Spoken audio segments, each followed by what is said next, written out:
Assalomu alaykum hammaga. Bugun sizlar bilan robotlarni, ya'ni Algo Trading bo'limidagi robot va indikatorlarni qanaqa qilib skachat qilib olib va o'rnatish haqida qisqacha gaplashamiz va tushuntirishlarni beramiz. Savollarga ham javob berib o'tamiz. Xo'p, birinchi o'chratda biza admin bo'limiga bosamiz. Mana bu yoqda ro'yxatdan o'tib olib, akkauntimizga kirib olgandan keyin va bu yoqda mana mening hisobim degan bo'lim bor. Shuni bitta bosamiz. Bu yoqda mana bu brokerdan любой bitta, mana bu yoqda biz hozircha ikkita broker qo'yganmiz. Keyinchalikka o'sha Xnes, XM, Ice Market kabi barcha brokerlarni joylashtiramiz hammasini. Hozircha mana shu ikkitasi turibdi. Uni ham tez orada qo'shamiz. Siz oldin boshqa brokerdan ro'yxatdan o'tgansiz, akkauntingiz bor bo'lishi mumkin. Yokida mana bu brokerlardan ham, mana bu ikkala brokerdan ham ro'yxatdan o'tgan bo'lishingiz mumkin. Farqi yo'q uni. Nima bo'lishidan qat'iy nazar, siz qaytadan ro'yxatdan o'tishingiz shart. Agar qaytib ro'yxatdan o'tmasangiz, foydasi yo'q. Ishlata olmaysiz robotlarni. Shuning uchun kirilgandan keyin обязательно oldindan shotingiz bo'lsa ham, yana qaytibdan shotdan ro'yxatdan o'tib, shunga depozit qilib, shunga savdo qilish kerak. Nima uchun? Chunki biz ham aynan mana shu brokerlar uchun robotlarni moslashtirganmiz. Chunki har bir brokerda har xil kotirovkalar bo'ladi, har xil narxlar keladi. Va shu narxlarga mos ravishda robot va indikatorlar ishlay olishi uchun moslashtirilishi kerak. Va biz shunga moslashtirganmiz. Siz o'zingizdagi brokerga yoki qanaqadir o'zingizni shotingizga savdo qiladigan bo'lsangiz yoki ishlatadigan bo'lsangiz, har xil xatoliklar va muammolar bo'lishi mumkin. Shu sababdan shu brokerlardan ro'yxatdan o'tib, shularga depozit qilib savdo qilishingiz mumkin. Bu brokerlarning tanlangan yana bir plus jihati, har birida sentvi akkauntlar bor, sentvi shotlar bemalol test qilish imkoniyati bo'ladi. Spreadlar juda ham minimalniy va robotlar uchun juda ham ideal. Chunki biz har bir yuklanayotgan saytda yuklanayotgan robotlarimizni bular orqali ko'rsatib, "Bitta muammo qilmaysanmi, bloklamaysanmi akkauntni" deb so'ragan holatda ofitsialni zapros jo'natib, dostupini olganmiz va shu uchun ham bemalol mana shularga ishlatsangiz bo'ladi. Boshqa brokerlarda bo'lsa har xil muammolar bo'lishi mumkin. Shuning uchun ro'yxatdan o'ting, yangi shot oching, depozit tashlang, ishlating. Ana endi ro'yxatdan o'tganingizdan keyin siz hisob raqam joyiga o'sha MetaTrader 4 yoki 5 loginingizni kiritasiz. Agar 4 ishlatmoqchi bo'lsangiz, 4 ni kiriting. 5 bo'lsa 5 ni kiritasiz. Chunki u yoqdagi robot va indikatorlar litsenziya kalitini beradi. O'sha litsenziya kaliti siz kiritgan loginga bog'liq. Ya'ni siz kiritgan login uchun litsenziya kaliti beriladi. Masalan, MetaTrader 4 dagi akkauntingiz uchun akkauntingizning loginini kiritdingizmi, bo'ldi, siz skachat qilgan robot faqat o'sha MetaTrader 4 akkaunti uchun ishlaydi. O'sha kiritgan loginingizda faqat ishlay oladi. 5 bo'lsa 5 ta ishlay oladi. Shu uchun mana shu joyga e'tiborli bo'ling. Xo'p, aningni biz masalan mana bitta akkauntni kiritib ko'ramiz. Mana bundan oldin ham kiritganman, hozir yana bittasini mana akkauntimni loginini kiritamiz. Uni masalan mana bu yoqdan olamiz. Deylik, keling mana bu akkauntimni kiritaman. CXM akkauntim, shuning ichida mana bitta MetaTrader 4 uchun sentvi akkaunt ochganman. Shuni loginini kiritaman. Shuni loginini oldim, tashladim. Hisob qo'yishni bosadigan bo'lsam, menga avtomatik hisob mana qo'shildi. Hisob qo'shib olganimdan keyin Algo Trading bo'limiga o'tamiz. Bu yoqda mana indikatorlar bo'limi bor. Indikatorlar bo'limiga kirib, masalan, endi indikatorni o'rnatib ko'ramiz. Indikatorga bosamiz. Kirishni so'rash, ya'ni ruxsat olish. Ruxsat olish uchun bizada Trading View indikatorni skachat qilayotgan vaqtimizda Trading Viewni username kerak bo'ladi. Mana bu yoqni bosib, username'imiz mana bu yoqda turgan bo'ladi. Trading Viewga kirasizlar va bu yoqda mana username turibdi. Ustiga bitta bossalaringiz username mana shu bo'ladi. Shuni olib, kopiya qilib olasizlar va bu yoqda kiritsalaringiz bo'ladi. Ya'ni kirishni so'rashni bossalaringiz, bu yoqda biz ikkita akkaunt kiritganmiz, shulardan bittasini tanlaymiz. Endi bu yoqda username'imizni kiritamiz. Menda mana username kiritilindi уже. Men kiritdim. Yuborish tugmasini bosadigan bo'lsam, zapros уже jo'natilindi. Va ozgina muddat kutib tursalaringiz yoki mana qilib obnovit qilsalaringiz ham bo'ladi. Ruxsat уже berildi menga. Ruxsat berildi. Endi Trading View akkauntlaringizga o'tasizlar. Menda hozir mana уже qo'shilingan bu turibdi. Mana bunaqa turadi sizlarda. Pustoy turadi. Indikator bo'limiga o'tib, mana bu yoqdan Dostуп и ограничения degan bo'lim paydo bo'ladi. Shu yoqda mana shu indikator chiqadi. Bitta bosib grafikka qo'shib olsangiz bemalol uni ishlatib ko'raverasizlar yo'g'ini. Menimcha bu qiyin narsa emas, bu juda oson narsa. Undan keyin endi robotlarni masalan ko'ramiz, qanaqa qilib o'rnatishni. Endi robotlar bo'limiga kirasizlar. Masalan, mana shu robotni olmoqchisizlar. Robotni bosib, litsenziyani olish va yuklab olish tugmasini bosasiz. Bu yoqda mana sizda ikkita akkaunt qo'shib qo'ygan edik. Mana bu hisob, mening hisoblarim bo'limiga. Shularga qaysi biriga senga dostуп kerak deb so'rayapti. Qaysisiga kerak bo'lsa, o'shani bitta bosib, tasdiqlashni bossalaringiz mana sizlarga litsenziya kaliti va faylni yuklab olish. Faylni yuklab olishni bosadigan bo'lsalaringiz, mana fayl yuklandi. Mana bu litsenziya kaliti. Bo'ldi, qiyin joyi yo'q. Mana shunaqa qilib yuklanadi. Mana u uchun birinchi очередь mana bu yoqda siz qo'shib olishingiz shart hisoblaringizni. Shu qaysi hisoblarga savdo qilasiz, o'sha hisobingizni qo'shing mana bu yoqda. MetaTrader 4 ta savdo qilasizmi, o'sha 4 ni login parolini kiriting. MetaTrader 5 ta savdo qilasizmi, o'sha MetaTrader 5 loginingizni kiritib qo'ying.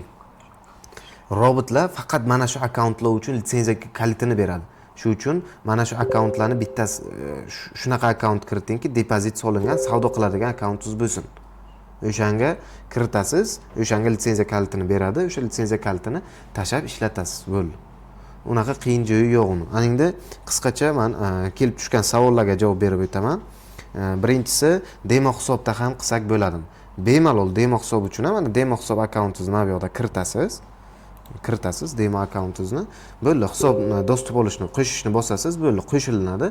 Qo'shilgandan keyin Alga Trading bo'limiga o'tib, savdo robotlari masalan bosdi, savdo robotini litsenziya kalitini olish bosasiz. Mana bu yerda 3-hisobingiz ham turadi o'sha qo'shilgan. O'sha demo hisobga bitta bosasiz, tasdiqlashni bossangiz, mana bunda ham o'sha litsenziya kaliti va faylni yuklab olishga beradi. Tushundingizmi? Ana shunaqa narsa. Faylni bir marta yuklab olsangiz yetadi, faqat litsenziya kaliti har safar o'zgaradi. U demo shotga yoki real shotingizga qarab, mana akkaunt loginiga qarab o'zgarib turadi. Shu narsa. Ana endi yana bir keyingi savolni o'tamiz. Masalan, Just Market akkauntim bor, oldindan akkauntim bor. Yana ochishim kerakmi? Albatta, yana ochishingiz shart. Ochmasangiz bo'lmaydi. Chunki eski akkauntga dostуп berib bo'lmaydi. Dostуп yo'q unda. Mana bu orqali qaytadan ro'yxatdan o'tasiz. CXM bo'lsa CXM, Just bo'lsa Justdan ro'yxatdan o'tib, qaytadan kiritasiz, yangi akkaunt ochib, verifikatsiya qilib pul tashlaysiz. Ana undan keyin bemalol akkauntingizni mana bu yoqqa qo'sha olasiz. Tushunarli? Yana bir keyingi savol. Men umuman boshqa broker ishlataman deydiganlar bor. Meniki masalan Xnet yoki Ice Market. Hali ular qo'shilmagan bu yoqda, ularni ham qo'shamiz xudo xolasa. Masalan, shunaqa brokerlardan bo'ladigan bo'lsa, ularni ham albatta yangitdan ro'yxatdan o'tasiz, yangitdan qo'shasiz. Ana undan keyin loginni o'shani kiritasiz, keyin ishlaydi. Eskidan Xnet akkauntim bor edi yoki oldindan men Just Market ochib qo'yganman. Foydasi yo'q. Bo'lmaydi unaqalarga. Yangitdan ochish kerak. Shuni esda tuting, yangi akkaunt bo'lishi shart. Yangi akkaunt ochasiz. Mana shu ro'yxatdan o'tishni bosib, ochishingiz shart. Boshqa qil emas. Faqat ro'yxatdan o'tish tugmasini bosasiz, keyin o'tasiz. Ana shu paytda ana shu loginni kiritasiz, keyin hisob qo'shilinadi. Xo'p, yana bitta keyingi savollardan bittasi. Robotni, o'sha sizdagi mana robotlaringizni ishlatish uchun minimal depozit qancha? Ya'ni avtomat robotlar menimcha nazarda tutilyapti bu yoqda. Avtomat robotlarni ishlatish uchun biz mana shu brokerlarni ham bekorga tanlamaganmiz. Bu yoqda Sentry akkauntlar bor.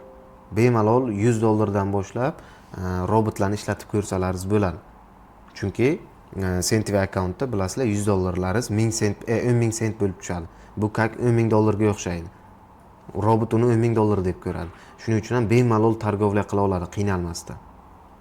Biz sizlarni uylagan holatda shu brokerlarni qidirib topib, tekshirib, mukammal ishlaydimi, problema qilmaydimi, bizani robotlarni ishlatishda muammo qilmaydimi, hammasini ot-ido tekshirib, shularni tavsiya beryapmiz. Shuning uchun mana shulardan o'tib olinglar. O'zlaringiz ham ichiga kirib ko'rsalar, spread tomonlama ham, short hisoblar tomonlama ham juda ham zo'r brokerlar. O'sha uchun ham mana shularni biz tavsiya beryapmiz. Bemalol $100 mi, $50 tashab ham Sentry akkauntda faqat. Realda emas, Sentry'da tashab ishlatib ko'rasizlar. Bemalol ishlagandan keyin, o'sha ko'zlaringiz, aqllaringiz yetgandan keyin yana real hisob ochib olib, real hisobda ham bosaverasizlar. Real Sentry ikkalasi bitta narsa, yana ikki xil deb o'ylamanglar. Prosta sent hisobda u.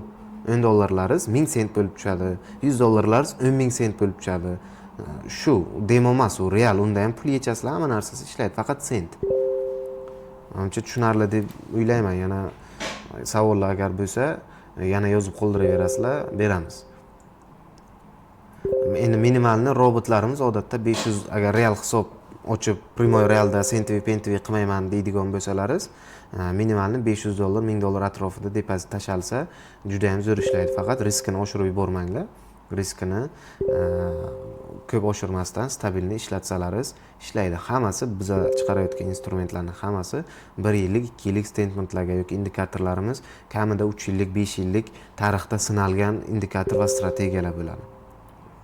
Asosiy kelib chiqadigan muammo mana shu orqali bo'ladi. Shuning uchun ham iltimos hamma ro'yxatdan qaytadan o'tib olsin va o'shani loginni kiritsin, bo'ldi, ishlaydi.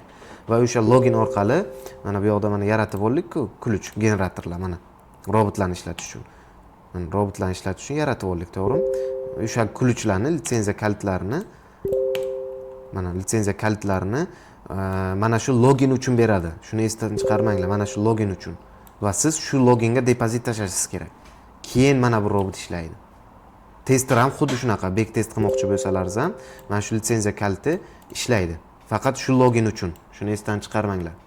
Agar nimadir muammolar bo'lsa yoki qanaqadir ishlamayotgan holatlar bo'lsa, 1-2 soatlardan keyin yana qaytib urinib ko'ring, albatta ishlaydi. Prosta saytda zapros ko'payib ketib qolsa, shunga ozgina texnik nosozliklar bo'lishi mumkin. Menimcha qisqacha shu. Yana savollar bo'lsa, bemalol direct orqali yoki telefon qo'ng'iroq qilib, nomerlarimiz hamma narsa bor. Telegramdan yozib bo'lsa ham savollaringizni beringlar, maksimalni qo'ldan kelgancha yordam beramiz. Sizlar asosiysi foydaga chiqsalaringiz bo'ldi. Biz shundan xursand bo'lamiz va biza motivatsiyamiz shunda xullas, qisqa qilib aytadigan bo'lsak. O'sha uchun savollaringiz bo'lsa, bemalol yozinglar, murojaat qilinglar, biz albatta yordam beramiz sizlarga. Hammaga rahmat, sog' bo'ling, salomat bo'ling.